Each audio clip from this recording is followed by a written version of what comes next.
Dear participants, welcome back.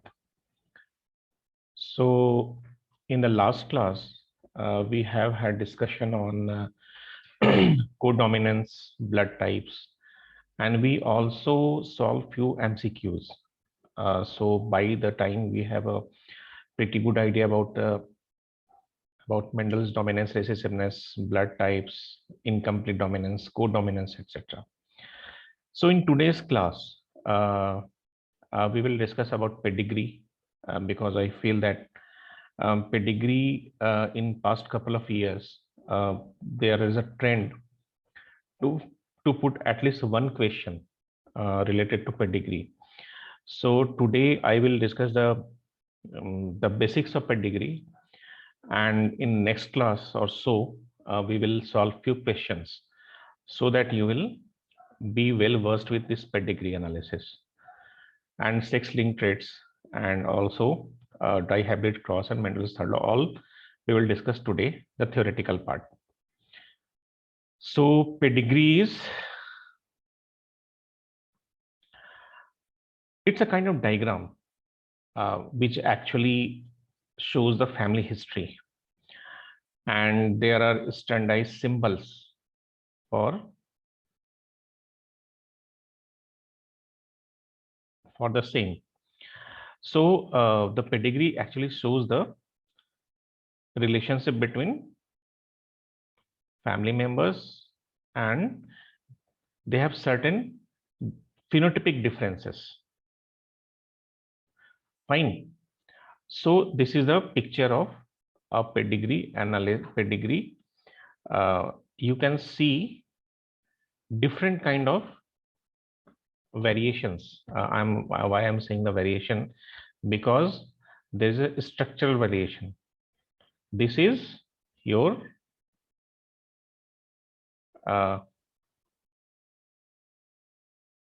round. It's a circle. It's a square. It is. These are shaded. These are non-shaded. So what are the meaning?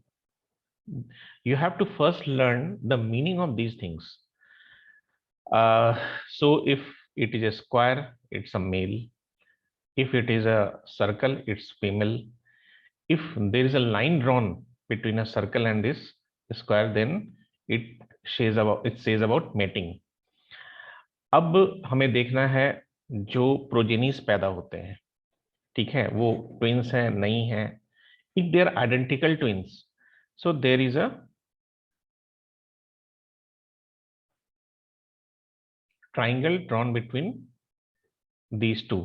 और ये identical twins क्या है? ये female identical twins है, ठीक है. और ये पैरेलल लाइन. अगर नॉन आइडेंटिकल है तो ये जो बेस लाइन है, you have to withdraw that base line, तो ये नॉन आइडेंटिकल ट्विन हो जाएगा. If they are shaded, then they are affected, ठीक है. If they are no more, you have to just put a line crossing diagonally. अगर किसी का sex unknown है तो just write in this way, ठीक है. वेदर इट्स अ मेल और अ फीमेल कुछ पता नहीं है. Now what are the meaning of these Roman numbers? These are Roman numerals, ठीक है. 1 2 3 और 4. These are actually generation. पहला जनरेशन है, दूसरा जनरेशन, तीसरा. एग्जाम में ये क्वेश्चन आ सकता है कि फोर्थ जनरेशन में जो सेकंड इंडिविजुअल है, या थर्ड जनरेशन में जो थर्ड इंडिविजुअल है, उसका नेचर क्या है. I mean, ऐसा क्वेश्चन आ सकता है. तो see, this is your exam में हो सकता है ये नंबरिंग ना हो. You have to count with your own कि पहला, दूसरा, तीसरा, चौथा है, ठीक है. तो अगर ये है थर्ड जनरेशन का second is a female, unaffected female. Fourth generation का second one is a male and it is an affected male. तो ये चीजें तुम्हें मेमोराइज, तुम्हें बिल्कुल फिट रहना चाहिए कि भाई इसका मतलब ये है. फाइन. तो कोई डाउट? ये मेल हो गया, ये फीमेल हो गया, ये मेटिंग हो गया, ये आइडेंटिकल ट्विंस हैं, ये नॉन आइडेंटिकल ट्विंस हैं, शेडेड वाले अफेक्टेड हैं, जो रोमन न्यूमरल्स है ये जनरेशन को शो कर रहा है, ठीक है। और जो हम रीडिंग करेंगे इंडिविजुअल्स का वो लेफ्ट टू राइट करेंगे, ठीक है। 1 2 3 4 ऐसे करके हम जो है नंबरिंग करते हैं।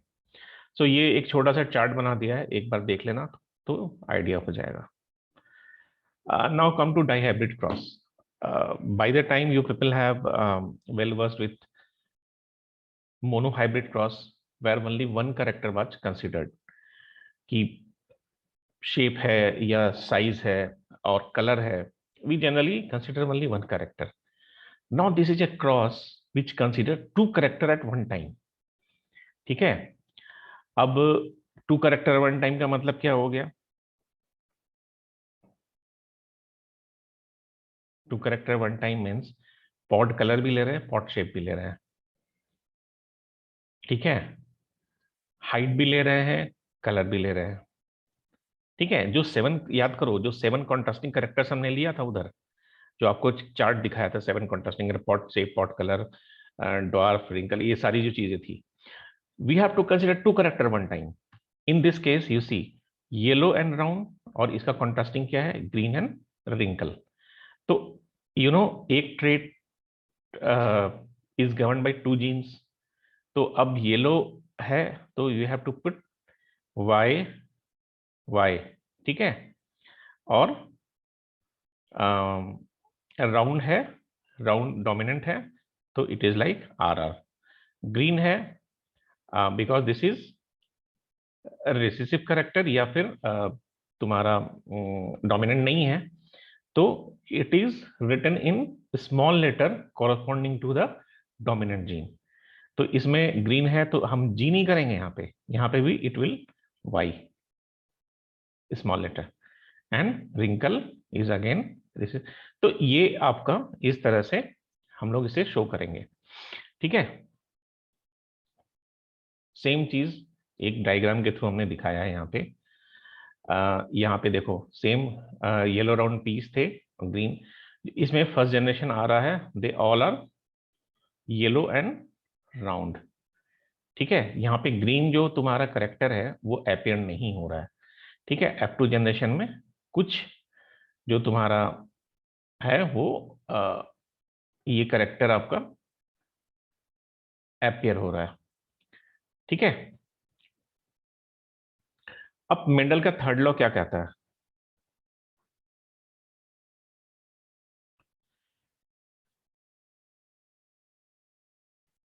Inheritance of gene of one trait is not affected by the inheritance of gene of another trait, ठीक है। एक जो ट्रेट है, ठीक है, एक जो करेक्टर है, इधर इट्स अ कलर, इधर इट्स अ हाइट, ठीक है, कुछ भी है, वो दूसरे ट्रेट से अफेक्टेड नहीं होता है, ठीक है। यहाँ पे मेंडल का ये थर्ड लॉ लिखा हुआ है, लेकिन अगर प्रिंसिपल की बात की जाए तो इट्स अ सेकंड प्रिंसिपल। पहला सेग्रीगेशन है, दूसरा इंडिपेंडेंट असॉर्टमेंट है। There are only two principles which are given by Mendel.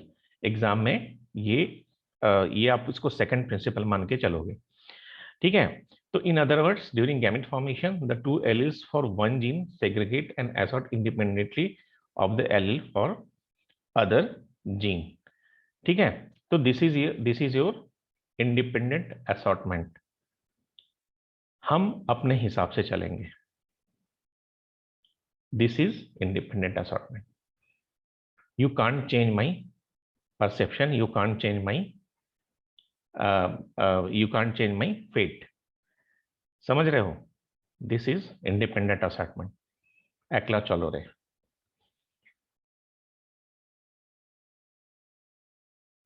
So there are some sex, now come to the sex linked traits. तो जो जो ट्रेट्स होता है, they are controlled by the genes on X chromosome, ठीक है। Y में काफी कम jeans होते हैं, ठीक है। Most of the genes are carried by only और एक्स क्रोमोसोम। और साइज में भी जो एक्स की जो साइज होती है वो वाई से बड़ी होती है, ठीक है। ये चीजें याद रखना। आप मेल को कैसे डिनोट करते हो? एक्स वाई, एंड फीमेल को एक्स एक्स, ये आप सभी जानते हो, ठीक है। मेल में क्या है? मेल है 50% X chromosome to that of female.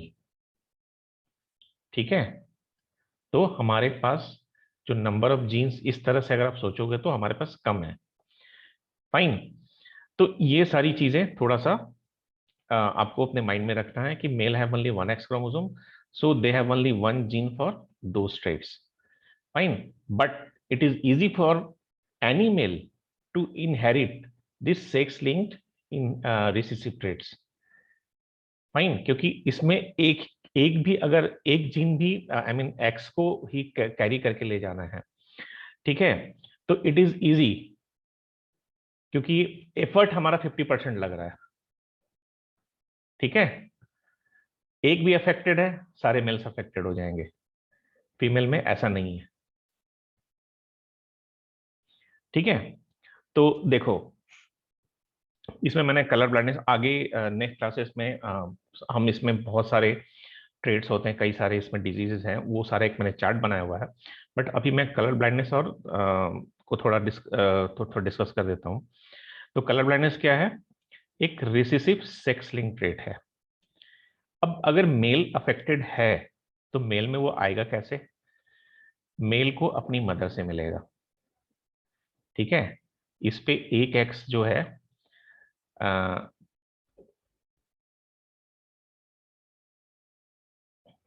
ठीक है, क्योंकि ये जो करेक्टर ये उसको उसके अपने फादर से मिल रहा है, और ये वाला जो करेक्टर है ये उसको अपनी मदर से मिल रहा है। ठीक है, तो if he is affected then this trait definitely come from his mother. अब एक बार ट्रांसफर हो गया मदर से तो मेल अफेक्टेड हो गया, लेकिन फीमेल के केस में क्या है? फीमेल करियर भी हो सकती है और फीमेल कलर ब्लाइंड भी हो सकती है। ठीक है, फीमेल के कलर ब्लाइंड होने के लिए she has to carry that gene in both the X technically. ठीक है, तो यहां पे देखो फीमेल में क्या है, these are homozygous for normal vision. इसमें एन जो है ये हो गया नॉर्मल विजन के लिए, और ये जो है तुम्हारा अफेक्टेड या फिर कलर ब्लाइंड के लिए। ठीक है, तो यहां पे अब ये देखो, ये यहां पे एक को कैरी कर रहा है, एक नॉर्मल है, एक पे कलर ब्लाइंड जीन है, तो ये करियर होगा। Now this female is called career. ठीक है, जब इसकी मेटिंग होगी मेल के साथ तो ये इस तरह से अपना जीन को ट्रांसफर करके आने वाले प्रोजेनी को, जो लड़का है अगर, तो ही विल बी अफेक्टेड। ठीक है, और अगर फीमेल को कलर ब्लाइंड होना है तो both the x should carry the colour blind gene. So this is the basic difference between male and female in terms of sex link traits. ठीक है, तो मेल क्या होगा? मेल कैरियर नहीं हो सकता है। मेल कैरियर नहीं हो सकता है दोस्त, क्योंकि यहां पे कैरियर होने के लिए एक